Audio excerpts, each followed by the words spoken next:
मालेगांव में महाराष्ट्र सरकार द्वारा पहली कक्षा से हिंदी भाषा को अनिवार्य करने के फैसले के खिलाफ जोरदार सर्वपक्षीय विरोध प्रदर्शन किया गया।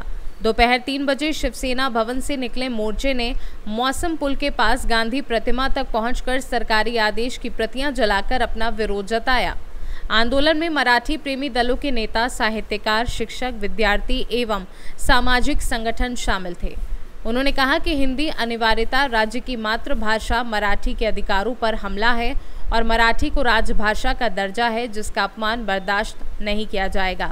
आंदोलन में कई नेताओं ने भाषण दिए और अंत में अपर जिलाधिकारी के माध्यम से मुख्यमंत्री को ज्ञापन सौंपा गया। इस दौरान सुरेश दादा गवली, नाना शेवाले, जीतू बाबू देसले, शुभम खैरनार, प्रेम माली, पवन दादा ठाकरे सहित अनेक वरिष्ठ नेता और नागरिक उपस्थित थे। हिंदी भाषेसंदर्भात तिसरी भाषा म्हणून जो जी आर काढलेला आहे त्या जी आरच्या विरोधात मालेगाव तालुका शिवसेना, मालेगाव तालुका मनसे, मालेगाव तालुका शरदचंद्र राष्ट्रवादी चंद्र पवार पार्टी आणि सर्व जो मराठी भाषेवर प्रेम करतो तो सर्व पक्षभेद विसरून ह्या जी आरचा आणि शासनाचा निषेध करण्यासाठी आज इथे जमलेला आहे।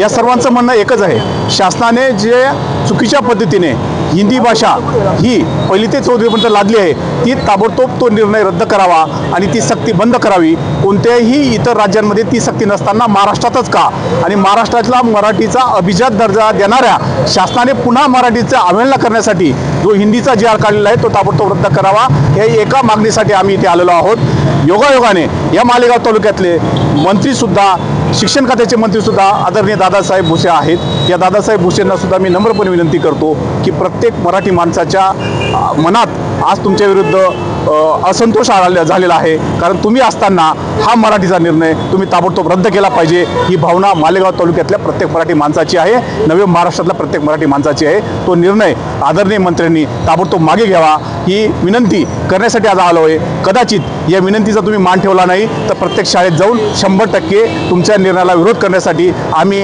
हिंदीचा पाठ्यक्रम कंपल्सरी बंद करू, एवढी पुन्हा एकदा विनंती तुम्हाला सर्वांना करतो। धन्यवाद। नासिक से सी न्यूज़ संवाददाता सुनील सोनवड़े की रिपोर्ट।